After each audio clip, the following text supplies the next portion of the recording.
labeling this as an arm workout, when quite frankly it is not, is actually kind of detrimental, because although it could be helpful for some people, you're also teaching them incorrect and misinformation, which fundamentally is only going to hinder their progress in the future.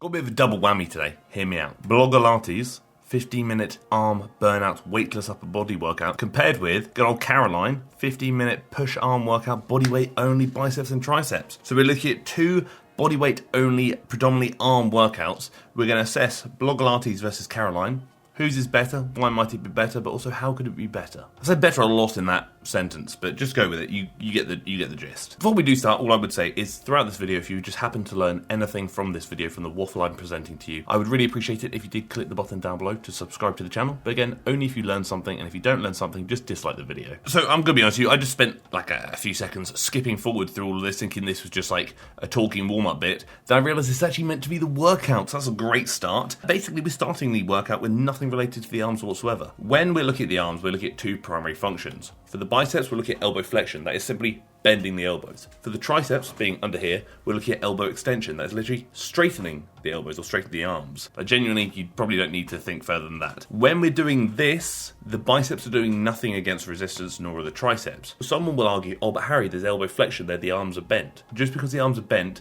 doesn't mean they are doing so against resistance. What is actually doing this primarily is going to be largely the shoulders, which again, as I kind of mentioned I think in the previous video, aren't actually part of the arms. The shoulders are the shoulders, the arms are the arms. This is a bloody classic. Honestly, from the old Blogilates days back in the day, she used to call these prayer pulses. Again, it's going to be a bit of a tricky one because fundamentally the arms aren't doing a lot. Again, there's an argument, if you press your hands together and squeeze, the primary kind of muscles focusing on that will be your pecs. So your chest will be contracting there because again, when you're looking at the chest, for example, we're looking at bringing the upper arm, so the humerus, across the body. So boom, boom. And again, here we are pressing across the body, hence the chest contraction. But if you hold this for long enough, your chest is going to fatigue from contracting, and also your shoulders are going to fatigue just from maintaining that position, specifically your anterior delts being the front of your shoulders. The arms probably won't. I keep accidentally skipping things, thinking she's talking and just moving her body a bit, because sometimes when I'm bored and just doing things, I do things, like weird things. She's actually doing movements. So that's always a bit of a fun one. Again, when we look at the arms specifically, sure, you can argue there is flexion extension here, but there is no resistance. Flexing, extending, boom, boom, so this direction, forward and back. But gravity is going there. Do you see the discrepancy of resistance there? And again, the same thing is occurring here. It's not really doing anything for the arms. So genuinely, someone in the comment section is going to pipe up saying, Harry, it really hurt my arms. I don't know how. Genuinely, I don't know how, because quite frankly, it shouldn't. Your shoulders should probably burn, yeah, just because you're burning it doesn't necessarily mean you're working it effectively. And what I mean by that is sensation cannot necessarily be linked to the effectiveness of a movement. Stand there, or sit there, wherever you're doing, I'm sitting, and squeeze your biceps as hard as you can. Really, really squeeze, really, really squeeze.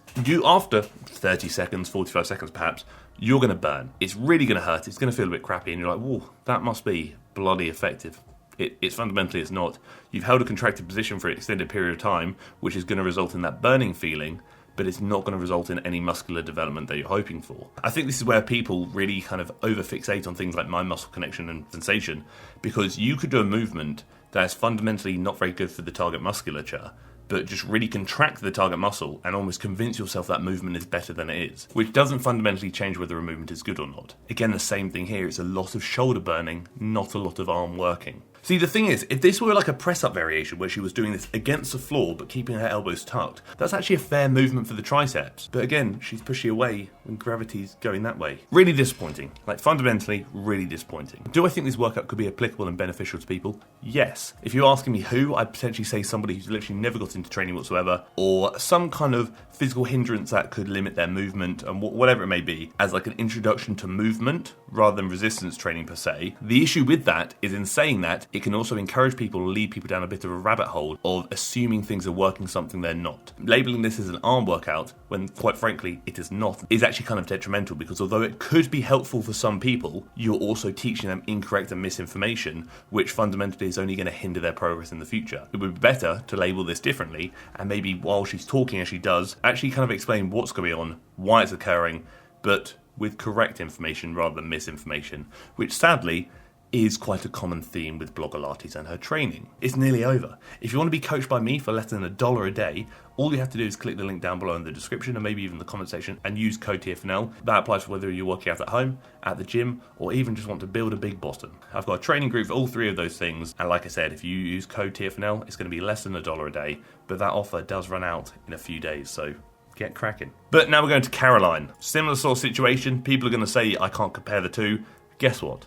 I'm comparing the two for a fair reason. Straight off the bat, we have a solid movement. Remember I said earlier about doing a press-up variation where you're keeping the elbows locked and close to the body? Here it is, right here, first movement. Bloody good start. You are obviously going to work the shoulders and the chest during this movement, but keeping the elbows close to the body allows for a lot of eccentric flexion here, which means we're going through a greater range of motion, so when we contract and go through the concentric and extend the elbows, being the primary function of the triceps, they're being worked adequately. That's a great start. Go straight into another tricep movement, being a dip variation. Personally, I'm not a huge fan of this dip variation, not because it's bad, not because it's anything like that, just because I feel like it puts me in a bit of a funny position and it feels a bit nasty on my shoulders.